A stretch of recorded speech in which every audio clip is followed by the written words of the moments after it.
या देवी सर्वभूतेषु शक्तिरूपेण संस्थिता नमस्तस्यै नमस्तस्यै नमस्तस्यै नमो नमः। नमस्कार, स्वागत है आपका।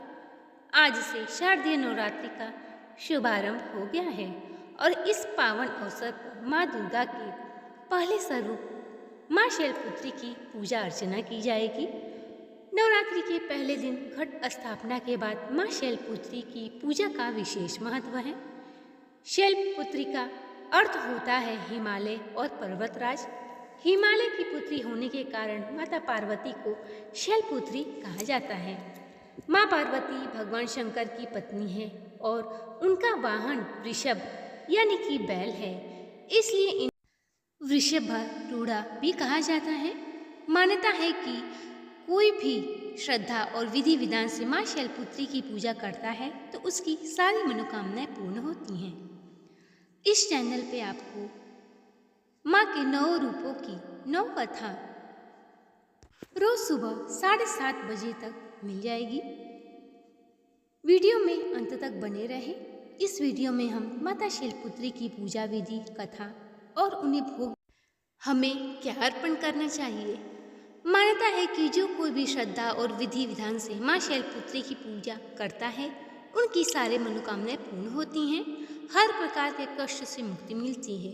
माँ शैलपुत्री के आशीर्वाद से आपको मनवांछित फल की प्राप्ति होती है। नवरात्रि की पहली देवी माँ शैलपुत्री का रूप बेहद ही शांत, सरल, सुशील और दया से भरा है। माँ के दाएं हाथ में त्रिशूल है और बाएं हाथ में कमल शोभायमान है। वह नंदी नामक बैल पर सवार होकर पूरे हिमालय पर विराजमान है। नंदी बैल को भगवान शिव की एक गढ़ माना जाता है। घोर तपस्या करने वाली माँ शैलपुत्री समस्त वन्य जीव जंतुओं की रक्षक भी है और रूप व दया की मूर्ति है।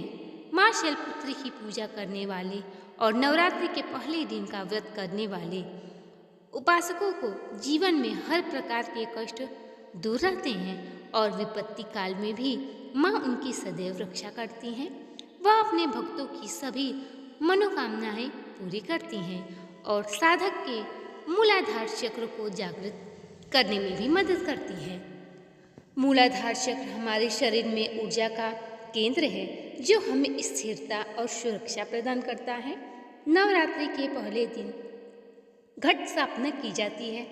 घट स्थापना तांबे या मिट्टी के कलश में देवी दुर्गा का आवाहन किया जाता है। इस कलश को 9 दिनों तक पूजा स्थल पर रखा जाता है। घट स्थापना के लिए गंगा जल, नारियल, लाल कपड़ा, मौली, रोली, चंदन, पान, सुपारी, धूप बत्ती, घी का दीपक, ताजे फल, फूल, माला, बेलपत्रों की माला और एक थाली में साफ चावल की जरूरत होती है। पंचांग के अनुसार इस बार का शारदीय नवरात्रि का आरंभ 30 मार्च से होगा और घट स्थापना के लिए सुबह 6 बजे से लेकर सुबह 8:30 बजे तक पहला शुभ मुहूर्त है। यह समय वृश्चिक लग्न में रहेगा और सामान्यतः शुभ फलदायी होगा। माँ दुर्गा के पहले स्वरूप माँ शैलपुत्री की पूजा कैसे करें, इस बारे में देवी भागवत पुराण में विस्तार से बताया गया है। सुबह जल्दी उठकर साफ कपड़े पहनकर माँ दुर्गा की मूर्ति या तस्वीर स्थापित करके पूजा करें। शारदीय नवरात्रि के पहले दिन भक्त ब्रह्म मुहूर्त में उठकर स्नान करते हैं और साफ वस्त्र धारण करते हैं। इसके बाद एक चौकी पर गंगा जल का छिड़काव करते हैं और उसे शुद्ध किया जाता है और फिर उस पर माँ दुर्गा की मूर्ति, तस्वीर या फोटो स्थापित की जाती है। पूरे परिवार के साथ विधि विधान से कलश स्थापना की जाती है और घट स्थापना के बाद माँ शैलपुत्री के ध्यान मंत्र का जाप करें और नवरात्रि के व्रत का संकल्प लें। माँ दुर्गा की पहली शक्ति माँ शैलपुत्री की पूजा विधि विधान से की जाती है और इनकी पूजा में सभी नदियाँ, तीर्थों और दिशाओं का आवाहन किया जाता है।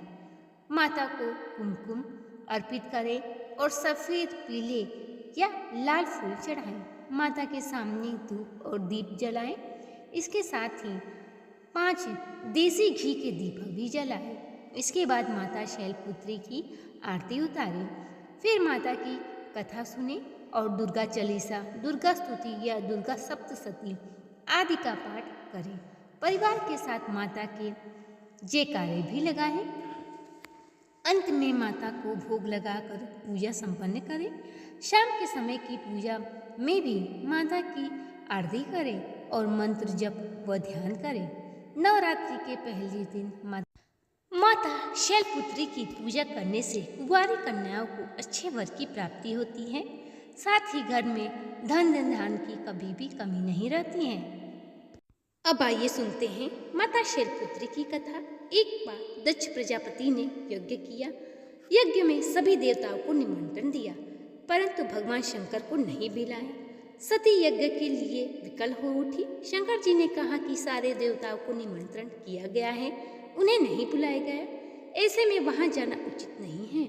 सती का प्रबल आग्रह देखकर शंकर जी ने उन्हें यज्ञ में जाने की अनुमति दे दी। सती जब घर पहुंची तो सिर्फ माँ ने ही उन्हें स्नेह दिया। बहनों ने बातों में व्यग्न भरा था और उपहास के भाव थे। भगवान शंकर के प्रति भी तिरस्कार का भाव। दक्ष ने भी उनके प्रति अपमानजनक वचन कहे।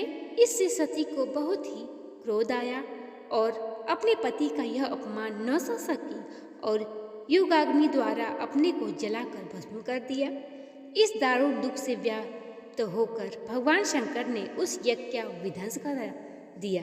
यही सती अगले जन्म में शैलराज हिमालय की पुत्री के रूप में जन्मी और शैलपुत्री कहलाई। शैलपुत्री माता का विवाह भी भगवान शंकर के साथ हुआ था। इनकी शक्ति और महत्व अनंत है। तो ये थी आज की कथा। वीडियो पसंद आया हो तो चैनल को सब्सक्राइब, वीडियो को लाइक और शेयर करें। कमेंट बॉक्स में माता का जयकारा लगाएं। चैनल को सब्सक्राइब करें और बेल आइकन को ज़रूर प्रेस करें। मिलते हैं अगले वीडियो।